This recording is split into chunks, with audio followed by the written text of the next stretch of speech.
नमस्कार प्यारे बच्चों, कैसे हैं आप सब। आशा करती हूँ आप सब अपने घर में स्वस्थ होंगे। आज हम करेंगे अपनी आगाज पाठ्य पुस्तिका का पाठ 5 में एक बहुत ही सुंदर सी कविता है। कविता का नाम है चले आ रहे हैं बादल। जी हाँ, आपको कविता के नाम से ही पता चल गया होगा कि इसमें हम किस बारे में बात करेंगे। जी हाँ, वर्षा ऋतु के बारे में हम बात कर रहे हैं इस पाठ के अंदर। इसमें एक प्यारा सा बच्चा है, जैसे आप हो ना, नन्हे मुन्ने छोटे छोटे, ऐसे ही बहुत प्यारा सा बालक अपनी माँ से कह रहा है कि अम्मा जरा देख तो ऊपर, चले आ रहे हैं बादल। यानी कि अम्मा से कह रहा है कि अम्मा आसमान में देखो, बादल कैसे आ रहे हैं, झूमते हुए, नाचते हुए, गाते हुए। और वो अपनी अम्मा को बादलों को दिखा रहा है। गरज रहे हैं, बरस रहे हैं, दिख रहा है जल ही जल। जी हाँ, बालक अपनी अम्मा से कह रहा है कि अम्मा देखो, बादल कैसे गरज रहे हैं और उनमें से बरसात होने वाली है। यानी कि गरजने के बाद क्या होता है बेटा, बारिश होने लगी और हर जगह जल ही जल दिख रहा है। यानी कि हर जगह बेटा पानी ही पानी है, जल ही जल है। हवा चल रही क्या पुरवाई, झूम रही डाली डाली। हवा चल रही क्या पुरवाई, झूम रही डाली डाली। बेटा पुरवाई का क्या अर्थ होता है?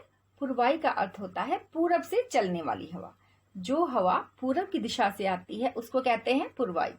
यानी कि हवा चल रही है जिससे कि पेड़ों की सारी शाखाएं, डाली मीन्स शाखाएं सारी झूम रही हैं। ऐसा लग रहा है जैसे वो नाच रहे हैं। आगे सुनिए। ऊपर काली घटा गिरी है, नीचे फैली है हरियाली। ऊपर आसमान में कैसा दिखता है हमें जब हम ऊपर देखते हैं? काली काली घटा। जी हाँ, काली घटा हो जाती है क्योंकि जब बादल आते हैं, बादल काले काले होते हैं जब वो जल से भरे हुए होते हैं। तो ऊपर काली घटा दिखती है हमें। पूरा नीला जो आसमान होता है वो अब काला हो गया है। ऊपर काली घटा गिरी है, नीचे फैली है हरियाली। और नीचे हरियाली कैसे बेटा?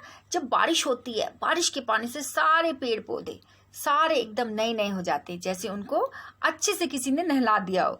जैसे आप जब नहाते हो तो कितने फ्रेश हो जाते हो, ऐसे ही पेड़ पौधे जब उनके ऊपर बारिश का पानी गिरता है तो वो कैसे हो जाते हैं? बिल्कुल हरे भरे। भीग रहे हैं खेत बागवन, भीग रहा है घर आंगन। इसका क्या अर्थ है कि बारिश की वजह से हर जगह पानी ही पानी है, चाहे वो खेत हो, चाहे वो बाग हो, चाहे वो वन हो, और या हमारा घर आंगन हो। तभी तो हम उसमें कागज की नाव बनाकर तैराते हैं। देखा है ना आपने? जब आंगन में पानी भर जाता है तो क्या करते हैं? कागज से जल्दी से नाव बना के लाते हैं और उसको तैराते हैं। कितना आनंद आता है। बाहर निकलूं मैं भी भीगूं, चाह रहा है मेरा मन। बाहर निकलूं मैं भी भीगूं, चाह रहा है मेरा मन। मेरा मन तो यही चाहता है जब बारिश होती है कि मैं बाहर निकलूं, अपनी दोनों बाहें खोलकर खूब नाचूं।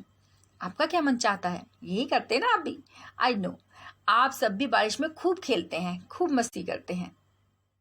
प्यारे बच्चों, वर्षा ऋतु जो होती है वो बहुत ही आनंदमयी होती है और वर्षा ऋतु हमारे लिए आवश्यक भी बहुत है।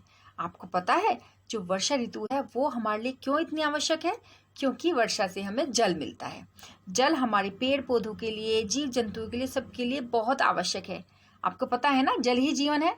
जल के बिना तो बेटा हम सोच ही नहीं सकते कि कुछ हो भी सकता है। अगर हम सोचें कि हम एक दिन जल के बिना रहें तो क्या हम रह सकते हैं? एक दिन क्या, एक पल भी नहीं रह सकते। तो इसीलिए हमें जल को बचाना चाहिए। और वर्षा ऋतु में, जैसे कि आप सब जानते हैं कि वर्षा में हम खूब आनंद लेते हैं, लेकिन वर्षा के महत्व को भी समझना चाहिए कि वर्षा से ही हमें जल मिलता है और जल कितना महत्वपूर्ण है। तो हमें जल को बचाना चाहिए क्योंकि जल ही जीवन है। आशा करती हूँ आपको आज की ये कविता पसंद आई होगी। तो आप सब अब क्या करेंगे? आप सब इस पाठ को अच्छे से पढ़ेंगे, ठीक है? यह है कविता, तो कविता को आनंद लेकर पढ़ते हैं। आनंद लेकर आप भी पढ़ेंगे, लेकिन उसका भावार्थ, उसका अर्थ आपको पता होना चाहिए। तो आप अपने शब्दों में मुझे बताएंगे कि वर्षा ऋतु में आपका मन क्या चाहता है। और यदि आपको नाव बनानी आती है तो आप मुझे वो भी दिखाएंगे बना के कि कैसे कागज की नाव बनाते हैं और कैसे उसको जल में आप तैराते हैं। तो मिलती हूँ आपको अगले पाठ के साथ। तब तक अपना ध्यान रखें, घर पर रहें, सुरक्षित रहें।